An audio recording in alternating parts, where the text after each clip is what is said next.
pelo Facebook. Jornal da Manhã você também acompanha pelo Facebook. As principais informações, Presidente Prudente e toda a região. Bom, são 7h03. As primeiras informações chegando são sempre as informações da polícia. As informações da polícia têm um oferecimento de Zalpa Cardans. Zalpa Cardans de Mário Zalpa. Jornal da Manhã e as informações da polícia. As informações da polícia, repórter Geraldo Gomes. Bom dia, Geraldo. Bom retorno, né? Com certeza aí o trabalho nos dá muita força, né? Principalmente nesse momento que estamos passando aí, um momento de muita tristeza em todo o país, né? Com certeza, quando você tem a mente aí voltada para alguma coisa do bem, com certeza isso nos traz, assim, uma tranquilidade a mais. Então, por isso, um bom retorno, bom trabalho a você. E nós temos aqui as informações do setor policial. Em Presidente Prudente, nós tivemos uma ação ontem que isso se espalhou por todo o país, uma operação gigantesca aí da Polícia Civil envolvendo as mulheres, né? Principalmente no estado de São Paulo, nós tivemos a Operação Resguardo. E essa operação, ela foi em busca de pessoas que praticaram o crime contra a mulher, né? Foram várias ações na nossa região, várias pessoas foram conduzidas à delegacia e também presas, né? Aqui nós tivemos a participação das policiais femininas da Delegacia da Mulher de Presidente Prudente, né? Além disso, nós tivemos agora à noite o registro de uma embriaguez ao volante. O cidadão conduzindo uma motocicleta acabou se envolvendo num acidente com a viatura da Polícia Militar. O caso se deu na rua Sargento Firmino Leão, com a Rua Bahia. Os policiais estavam patrulhando pelo local e um cidadão na contramão de direção conduziu uma motocicleta. Ele tem 44 anos de idade, acabou batendo contra a viatura. No momento do acidente, os policiais conversando com o cidadão descobriram que ele exalava um odor etílico muito forte, sinais de embriaguez, né? Ele acabou sendo, lógico, passou pelo teste do bafômetro, depois foi conduzido à delegacia participativa. Lá o delegado estipulou a ele uma fiança de R$1.000. Como ele não pagou, acabou ficando preso, né? Vai responder aí o crime por estar conduzindo motocicleta em estado de embriaguez. A viatura teve avaria, a moto também, o cidadão sofreu pequenas escoriações, os policiais nada sofreram neste acidente. Então esse caso foi registrado aí durante as últimas horas. Tivemos pela Polícia Militar Rodoviária a apreensão de 2 quilos de haxixe. A droga estava presa no corpo de uma mulher que passava aqui pela base de Presidente Prudente. Ela é paulista, né, da capital paulista, segundo as informações. A Polícia Militar estava trabalhando no policiamento rodoviário quando acabou realizando esta apreensão. Na realidade, são 2,49 kg de haxixe e 24 gramas de maconha. Tudo isso apreendido no corpo de uma mulher. Ela fez uma cinta e amarrou no corpo e tentava passar por aqui. Tem 23 anos de idade essa mulher e ela é de São Paulo. Ela acabou sendo presa, foi conduzida à delegacia, vai responder pelo crime de tráfico de entorpecente. Então esses casos foram os que chamaram mais atenção, que foram registrados por aqui e merecem destaque nesse nosso Jornal da Manhã. Eu falei a você em nome do Zalpa Cardans e assim que o fato merecer destaque eu volto com mais para os ouvintes da 101 e da Prudente AM. Bom dia e bom trabalho, Cleiton. Obrigado, Geraldo Gomes, pelas informações. Geraldo Gomes falou então no oferecimento de Zalpa Cardans. Joilton Carlos, mais uma vez, bom dia. Bom dia, Cleiton, bom dia, ouvintes da 101 FM. Falar aqui primeiro da Covid-19 e ontem um triste recorde. 9 pessoas ontem tiveram a confirmação de morte devido à Covid-19 e tem mais 4 casos suspeitos que estão sendo investigados de pessoas que morreram aí possivelmente da Covid-19. Fora os dados que serão divulgados ainda hoje. O boletim foi atualizado às 16h37. Essas informações você pode encontrá-las no Inova Prudente /coronavírus e também no Prudente News, o mais novo portal de informações de Presidente Prudente. Sempre prestados pela Secretaria de Saúde e Vigilância Epidemiológica de Presidente Prudente. Casos curados 13.159, notificações 51.130, descartados 34.983, aguardando o resultado 304, hospitalizados 118, confirmados 3.878 e óbitos 285 aqui na cidade de Presidente Prudente. Importante que as pessoas tenham consciência tenham consciência do momento que nós estamos atravessando. Utilizar a máscara, o álcool em gel, para que possa se proteger aí de tudo isso que está passando o nosso Brasil, né? O álcool em gel e o distanciamento social. Agora, Cleiton, nós vamos falar sobre um caso, né, lá da cidade de Indiana.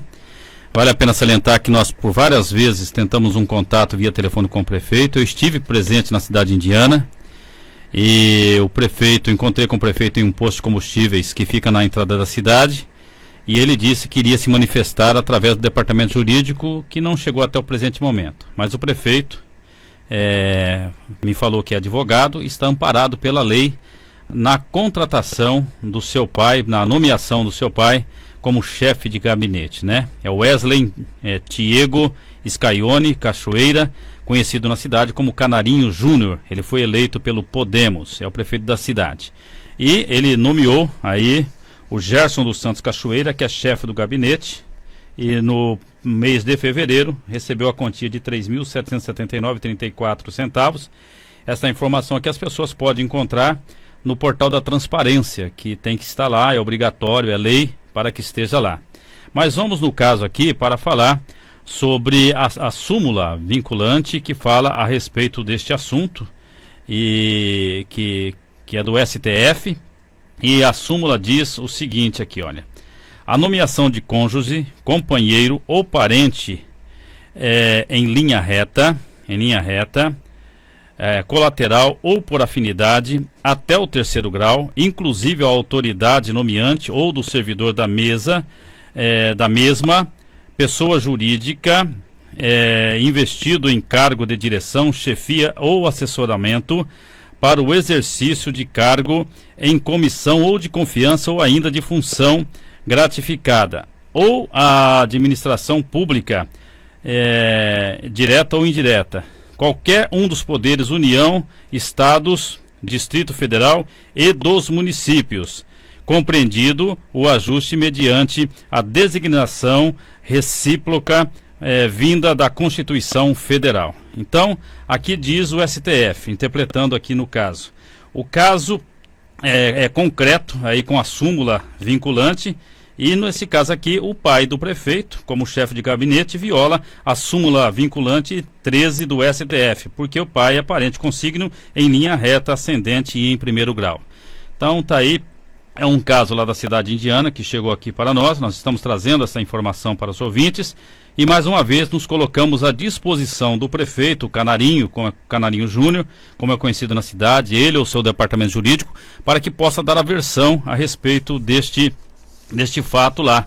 E de repente o prefeito tem uma outra súmula vinculante ou até mesmo um amparo da lei para que possa ser legal esta nomeação do pai para ser chefe do gabinete. Eu mesmo estive na cidade de Indiana lá, e o pai dele foi que me recebeu lá no gabinete, e recebeu muito bem, diga-se de passagem. O pai, eu até conheço o Canarinho, é muito gente boa, trata a pessoa muito bem. Muito bem. Aí tem aquela história, né, Joilton? É legal, mas é imoral. Cabe à população de Indiana tomar uma decisão nas próximas eleições. Se concordar, quando o cidadão for candidato, vota nele. Se não for, porque assim, em relação à STF, para que a população entenda, tem essa súmula.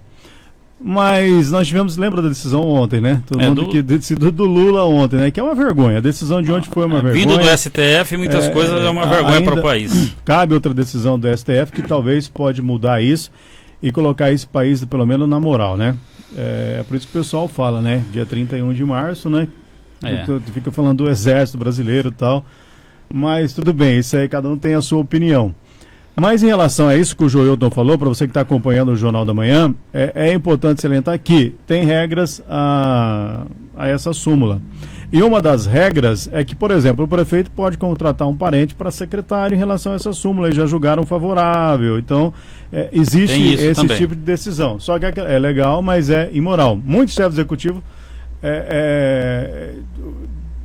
contratam parentes, né? Eu até estava procurando aqui, tem decisões do STF que, em relação a cargo de secretário, às vezes é autorizado, por essa regra já não vale, né? Quer dizer, são interpretações que do STF. Então, mas no caso nós estamos aguardando o caso do departamento jurídico. Praticamente, você sabe que também eu sou advogado Eu tenho OAB no estado do Paraná, tenho OAB aqui no estado de São Paulo, inúmeros processos, mas parei. Eu não vou mais, porque eu não confio mais na justiça brasileira, só vou tomar conta do que está andando e não quero ficar pegando processo, enquanto não se resolver essa questão dessa justiça que nós temos no Brasil. Acho que promotores, juízes deviam se unir, né, para defender a justiça brasileira, que está numa situação lamentável. De justiça não se tem mais nada nesse país. No nada. Caso, Cleito. Eles engavetam o processo, são inúmeros, pra você ter ideia. Tem uma ação, só para o povo ter ideia, uma ação de umas terras, né, que é do INCRA, não é? Que foram adquiridas por pessoas aí há mais de 30 anos aguardando julgamento. Não se teve julgamento, são 20 e tantos anos aí julgamento. A ação da poupança, por exemplo, que foi muito conhecida do Plano Collor 1, Plano Collor 2, o tal do Gilmar Mendes pediu vistas do processo em 2010. Até agora não se julgou ações individuais. Você tem ideia, gente? O que é ação individual? Foi feito um acordo coletivo, Júlio. O acordo coletivo não vale para ação individual, a não ser que o cidadão queira entrar na ação coletiva. Mas se uma pessoa tinha, lá em 2010, quando o Gilmar Mendes engavetou, vamos dizer assim, esse processo, né, colocou lá, pediu vistas e está até hoje para ser julgado em 2010, se a pessoa tinha 5 mil para receber lá em 2010, por esse acordo coletivo eles oferecem 2 agora, você tem direito a 2, 3, e os juros, a correção. E ninguém julga. Quer dizer, vai se esperar o quê de uma justiça dessa, que fica anos e anos e anos para se resolver a questão de um processo, uma decisão lamentável, como tivemos a de ontem. É difícil, né? E todo o processo que foi feito, tudo que ocorreu, o dinheiro que foi gasto, investido nessas ações aí, sabe? É difícil. Não tem... bom salientar, Cleito, que o STF é o guardião da Constituição brasileira, né?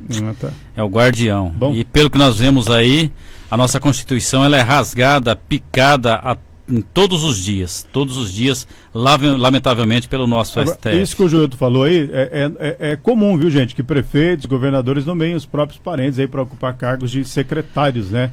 Se legal, Cleito. Vamos reiterar, né? Mesmo diante da vedação contida lá na súmula, que o Joelito leu essa súmula aqui, o próprio STF já pacificou o entendimento de que as nomeações para cargos políticos não estão compreendidos na aludida vedação. Por isso, a regra referida às nomeações são, entre aspas, aí, consideradas legais, mas imorais, né, gente? Vamos falar a verdade, né? Porque diz aqui que não pode contratar até 3º grau consígnio, em linha reta. Que no caso, na linha reta, o pai é o parente mais próximo, né? É lamentável. Mas, de qualquer forma, Cleito, está aberto. Não foi feito um acordo para, por exemplo, para não se contratar pessoas que não têm o curso superior? Aqui foi feito. Foi feito com o Ministério Público. O Ministério Público devia fazer isso em outras cidades também. TAC, né? Que é um termo de ajuste de conduta. Devia fazer isso em relação a parente. Agora, vai lembrar, a primeira-dama pode. Não fala assim, que nem eu recebi mensagem aqui. primeira-dama? A primeira-dama pode, que nem salário tem, né? Não tem nem salário. Tá bom, então não confunda as coisas. Mas está aberto aqui o microfone para que o prefeito possa pronunciar através do seu departamento jurídico e tal, né, para que possa dizer para a população de Indiana dessa contratação. Pode ser competente, tudo, né? Claro, ninguém está... A gente está parente, nós estamos tanto querendo mudar a política desse país com pessoas sérias, né, vamos dizer, pessoas honestas, de destaque. E de repente contrata um parente, não que estou dizendo. E fui muito bem recebido pelo... competente, pessoa excelente, a gente conhece ele lá, mas eu estou dizendo assim, essa questão de um prefeito ficar contratando pai, irmão, filho, vizinho, parente próximos, aí Então, o pai do... É legal, mas é imoral. Assim. Bom, vamos em frente? Vamos lá. 7h17, mas é que a população tem que aprender a decidir depois nas eleições. Se concorda, se não concorda. Através do voto se decide melhor. Os vereadores da cidade, né? Se fazem uma movimentação ou não. Só que eu vou falar para você, vereador sumiu todo mundo, né? Você ouve falar em algum são 9 vereadores, é difícil. Você ouve falar algum vereador na pandemia? Lá, aqui? Estão fazendo alguma coisa? Tem algum vereador fazendo alguma coisa aqui para ajudar na pandemia? Alguns até que trabalham, viu, Cleito? Por incrível que pareça. Porque o salário de vereador, gente, salário de vereador, governador, promotor, juiz, prefeito, tá tudo caindo na conta, viu? Você que está aí desempregado, você que está em casa, tá tudo caindo na conta. Eles podem ficar em casa. E essa questão de ficar em casa, comentei com o Joilton ontem, né? É uma questão difícil. Nós estamos aqui trabalhando e temos nosso salário. E quem não tem? Quem está desempregado? Agora, tem aquele outro lado, mas você não perdeu nenhum parente, você não perdeu nenhum amigo próximo na Covid-19. Gente, você vê, nós temos que respeitar os dois pontos, quem está sem trabalhar e quem perdeu, né, Joilton, um parente que morreu com a Covid, porque tem gente passando fome, suicídio, são várias informações de suicídio já, Joilton, de pais de família que não têm condições de cuidar do filho. Infelizmente, e pelo que vai indo aí, muitas coisas vão acontecer, viu, Cleito? Só Deus nesse momento. 7h18, esse é o Jornal da Manhã, nós falamos demais hoje já, né, Joilton Carlos? Pega uns assuntos aqui que eu vou falar para você agora uma coisa, viu? A Vigilância Epidemiológica pede colaboração do público para seguir à risca o agendamento para recebimento da segunda dose contra a Covid-19. Segunda etapa deve prosseguir a partir de hoje, porque é a vacina que eu acho que vai resolver a situação do nosso país, né? Quanto mais rápido a gente vacinar a população, mais rápido a gente consegue resolver essa questão da Covid. Jonatas Caetano. A Vigilância Epidemiológica Municipal de Presidente Prudente deu continuidade no último final de semana à vacinação para o público com idade superior a 77 anos que não receberam a primeira dose do imunizante contra a Covid-19, o novo coronavírus. A diretora da Vigilância Epidemiológica Municipal de Prudente, Vânia Maria, explicou como transcorreu o período de vacinação no último final de semana. Público dentro dessas faixas etárias, acima de 77 anos e mais, correu tudo tranquilamente, nós fizemos remanejamento de algumas doses quando necessário, então nós conseguimos atender a procura que nós tivemos na unidade. Agora nós aguardamos chegar mais doses, né, para completar essa faixa etária de 77 a 79 anos de idade. A diretora do órgão também explicou o calendário de vacinação para esta semana. Nós vamos continuar segunda dose de 90 anos e mais, 80, 84 anos estamos fazendo a primeira dose e estamos recebendo hoje também a segunda dose de paciente de 85 a 89 anos. E vamos estar distribuindo amanhã em todas as unidades para estar já iniciando a segunda dose dessas pessoas que já receberam a primeira. A Vigilância Epidemiológica Municipal também pediu a colaboração dos populares que receberão a segunda dose da vacina contra a Covid-19 a partir do dia de hoje. Então, nós temos que lembrar que essa segunda dose, eles têm um agendamento na carteira deles, eles devem respeitar aquele agendamento, o dia que está marcado lá. Está acontecendo que muitas pessoas estão indo, às vezes tem um agendamento para um dia e aparece 1 ou 2 dias depois.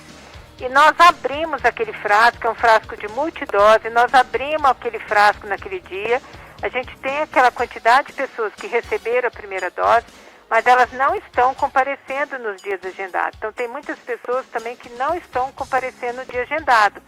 Então isso também dificulta, porque nós abrimos o frasco e no final do dia nós temos que estar indo atrás de outras pessoas para estar recebendo essa segunda dose. Muitas vezes a gente acaba não tendo muito sucesso. Então, dá um trabalho muito grande nas unidades para que a gente não tenha perda nenhuma de dose. E lembrando que essas são segunda doses. Então, nós não podemos utilizá-la para iniciar uma dose numa pessoa que não tomou nenhuma. A gente espera que as pessoas respeitem aquela data que está lá. É lógico, às vezes você tem uma dificuldade que você não recebe a vacina a tempo, você recebe depois, então assim que a gente já tem condições, a gente já coloca essa vacina nas unidades de saúde. Agora, o duro é você ter a vacina na unidade e as pessoas não aparecem naquele dia.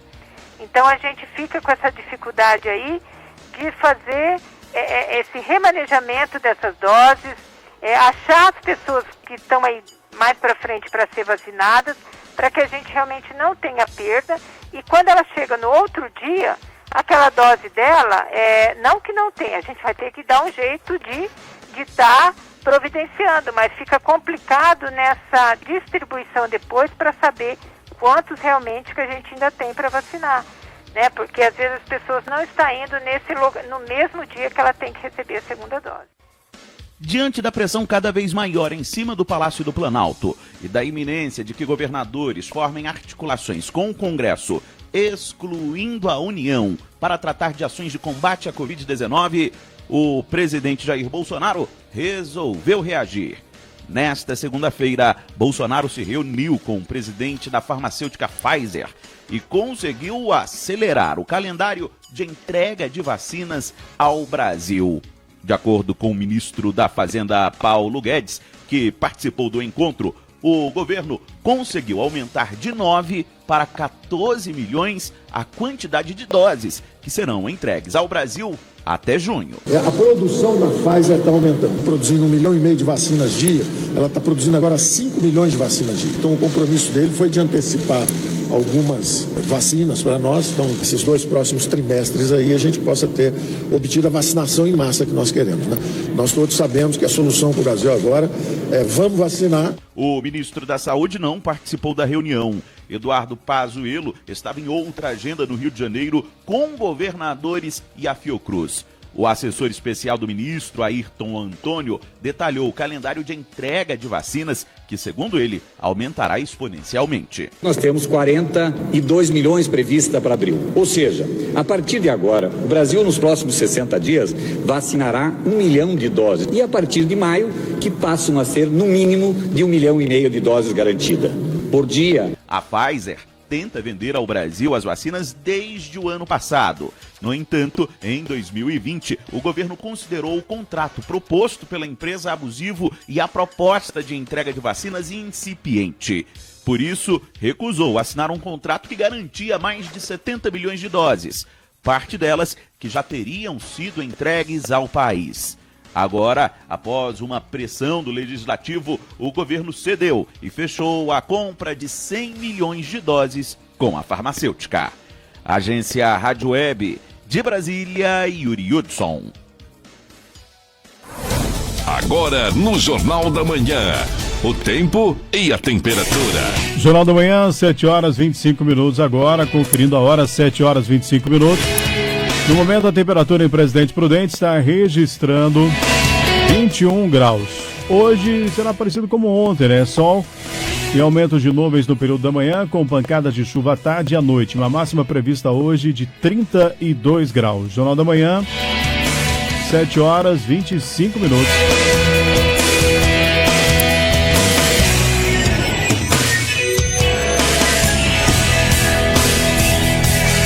Sete e 25, daqui a pouquinho mais informações. De qualquer ponto da cidade, a informação chega primeiro no Jornal da Manhã. De volta no seu rádio, o Jornal da Manhã. Ligado na 101, 7h28, de volta o Jornal da Manhã. Chega aqui informação também, depois a gente pode até confirmar o pessoal aí, né, da redação, que em Tarabai são mais de... Tarabai que é uma cidade pequena, né? Mais de quase 700 pessoas confirmadas lá com a Covid-19, né? Rapaz, é muita gente, hein? Para a cidade de Tarabai. É isso que eu falo, né? Lanchonete, aberta à noite, boteco, movimento na praça, movimento aqui. Rapaziada não respeita, é o que acontece, né? Mas são várias cidades, né? Covid-19 está atacando muito e você tem que tomar os cuidados, senão você afeta, como nós falamos agora há pouco, o comércio que não está funcionando, e aí vai, né? E a culpa não é do comércio. E devia ter mais fiscalização também nos supermercados, né? Supermercados lotados em Presidente Prudente. Não são todos, né? Mas você chega em outros supermercados aí, o movimento é grande, hein? Não estão respeitando aí, alguns não estão respeitando o limite de pessoas dentro da loja. E cadê a fiscalização? Obras de revitalização do camelódromo são paralisadas em Presidente Prudente. O jurídico do município fala sobre a situação. Jonatas Caetano. As obras do camelódromo de Presidente Prudente estão paradas mais uma vez. Segundo a prefeitura, a empresa responsável pelo serviço está pedindo um acréscimo no valor pago para dar continuidade à obra, mas o município discorda. Por isso, notificou a construtora para retomar imediatamente os trabalhos. O secretário de Assuntos Jurídicos e Legislativos de Prudente, Jorge Duran, explicou a decisão do município. Dizer o seguinte, que as obras foram paralisadas pela empresa, que é a empresa que venceu a licitação aqui da prefeitura. Ele alegou inicialmente que o município estava inadimplente, mas o município não está inadimplente com a empresa. Nós oficiamos a empresa para retomar essa obra, né? Ele não retomou ainda, agora ele alega uma outra coisa, ele alega que ele quer uma suplementação aí dos valores recebidos para a execução dessa obra, né? Então ele pede um realinhamento disso, né? Um reajuste desses preços, de maneira que o município está em análise desse pedido dele, né? Adiantando já que praticamente é impossível fazer esse reajuste na forma solicitada, uma vez que, para você ter uma ideia, eles venceram a licitação para realizar aquela obra e o custo total dela é de R$2.900.000.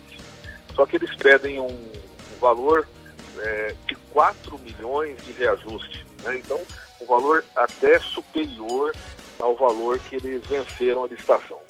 A Secretaria de Obras está fazendo a análise desse pedido. Evidentemente que nosso entendimento é que esse pedido não será atendido da maneira com que ele foi colocado pela empresa, e nós estamos aí tomando medidas para que eles retomem o mais rápido possível, porque agora sim eles estão inadimplentes com a gente, na medida em que eles não cumprem o cronograma estabelecido para a execução desta obra, que é uma obra muito importante. O secretário também explicou quais sanções podem incorrer sobre a empresa por desrespeitar aquilo que foi combinado em contrato. Olha, no caso dele não retomar a obra, no caso dele não cumprir o contrato, como aliás já está inadimplente com a gente, o município poderá fazer a rescisão desse contrato unilateralmente, aplicando à empresa todas as penalidades previstas na lei de licitação e de contratos públicos. Nesse caso, já adiantando aí a todos que nos acompanham que esta poderá ser sim uma medida tomada pelo poder público de rescisão de contrato com essa empresa, porque ela está inadimplente, porque ela não está cumprindo o que foi estabelecido, e aplicando a ela todas as penalidades previstas em lei. A equipe de jornalismo do Sistema JMN de Comunicação procurou a Spala Engenharia, Eriele, que informou que não vai se pronunciar sobre o assunto. Agora no Jornal da Manhã, as informações do esporte. A partir desta terça-feira, o Brasil vai estar em campo pela Pré-Libertadores de 2021. Vice-campeão na edição passada, o Santos recebe o Deportivo Lara da Venezuela na Vila Belmiro às 7h15 da noite, pelo jogo de ida da segunda fase eliminatória do torneio. O Peixe vem de uma derrota pesada para o rival São Paulo pelo Campeonato Paulista. E o técnico Ariel Holan não acredita que a goleada de 4-0 sofrida no último sábado no Morumbi vai interferir no desempenho do time na Libertadores. No futebol você tem uma nova oportunidade para dar a volta por cima logo na sequência. É uma partida totalmente diferente. É uma equipe que mudou muitos jogadores do ano passado para esse ano. É um time novo. Vamos ver como eles vão se armar. E assim, em função disso, vamos também montar a nossa equipe para fazer uma boa partida pela Copa. As equipes voltam a se enfrentar na terça-feira que vem na Venezuela, onde lá definem quem se classifica para a terceira fase eliminatória da Pré-Libertadores. O time que avançar vai enfrentar o vencedor do duelo entre Universidade de Chile e São Lourenço, da Argentina. A agência Rádio Web, com informações da Libertadores da América, Cadu Macri. 7h34. 7h34. Agora tem Alexandre Garcia para encerrar o Jornal da Manhã. Bom dia, Alexandre. Bom dia. A surpresa de ontem. Ministro Fachin, só ele, relator da Lava Jato, disse o seguinte: olha, as condenações de Lula estão anuladas, não valem, porque foram feitas lá na 13ª Vara de Curitiba, que não era a vara para tratar de assunto que não fosse da Petrobras, da Lava Jato. Porque o sítio de Atibaia e o triplex de Guarujá e o Instituto Lula, tudo é assunto com empreiteiras, e não com a Petrobras. Estranho, ele é relator da Lava Jato, vinha acompanhando disso. e só guardou agora, para agora. Aliás, eu acho que não guardou tão para agora, porque ontem, aliás, anteontem à noite, a gente já recebia, postado às 5 da tarde, do senador Humberto Costa, que é muito ligado a Lula, uma imagem com Lula fazendo ginástica, se preparando, e o Chico Buarque cantando Eu Tô Voltando. Isso na véspera do anúncio de Fachin. Mas, enfim, né?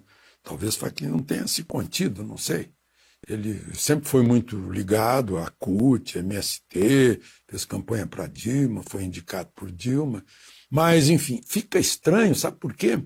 Porque foi provado a corrupção de Lula, não apenas por um juiz único, lá na 13ª Vara, mas por um grupo de juízes lá no Tribunal Revisor de Porto Alegre, Tribunal Regional Federal da 4ª Região, que confirmaram as sentenças.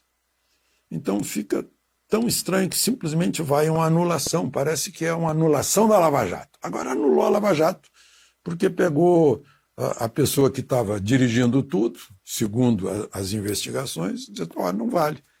Essas condenações não valem, tem que ir para não sei nem para onde ir, porque está muito cedo ainda, a gente precisa ouvir juristas para saber como é que essa coisa funcionou, que é tudo muito estranho. Né? Os partidos políticos estão perplexos também, principalmente a esquerda, que achava que seria fácil de ter um candidato mais forte que o Haddad, Ciro, ou até Boulos, né, que surpreendeu lá em São Paulo, mas agora não é mais Haddad, agora não é mais por procuração, agora é o próprio Lula que tem a obrigação de aceitar o desafio que Fachin lançou no colo dele, porque ele não é mais inelegível. Então, ele tem que enfrentar Bolsonaro. Né? E aí a esquerda fica meio perplexa. Os outros candidatos ficam de fora totalmente. Sérgio Moro, né? e João Dória, que já estava saindo, até o partido dele já estava indo para o lado do governador lá do Rio Grande do Sul, Eduardo Leite.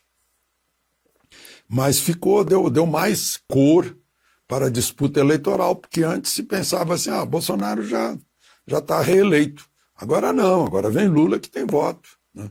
E a gente fica para se perguntar, e aí, Bolsonaro já ocupou o lugar de Lula no povão, que chama ele de mito sempre? Né? Fica isso, essa pergunta. Né? Agora, será que era o momento, né? Ontem foi Dia Internacional da Mulher, não podia esperar para hoje, para não deixar tanta mulher triste, né, no dia que deveria festejar, e mais, né, nem deixar para hoje. Estamos em plena pandemia, tristeza de mortos, sofrimento, gente desempregada, gente sem renda, e uma hora dessas vem com mais uma notícia desse tamanho, né, em cima do brasileiro que está pensando, puxa, vamos ter justiça, não vamos mais ter impunidade, corrupto vai preso, não vai preso, solta corrupto. Agora está feita a soltura geral. Né? Enfim, serviu para pagar um pouco o aumento, mais um aumento da Petrobras, né?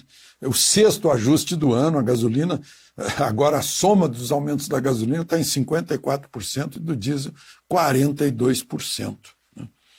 E eu queria terminar dizendo, só para lembrar, né, que Portugal está assustado com os brasileiros por causa de ter que fechar, né, não quer ter voo para lá por enquanto e tal, nem brasileiro que dá a volta por Londres, né, assim como o brasileiro dava a volta pelo México para entrar nos Estados Unidos. Mas eu fico me perguntando, né, a grande pergunta, se Portugal está vacinando e vacinando muito, tem medo de quê? Né? É porque as novas cepas estão desafiando as vacinas. De Brasília, Alexandre Garcia. Você ouviu na 101 FM e Prudente AM 1070, Jornal da Manhã.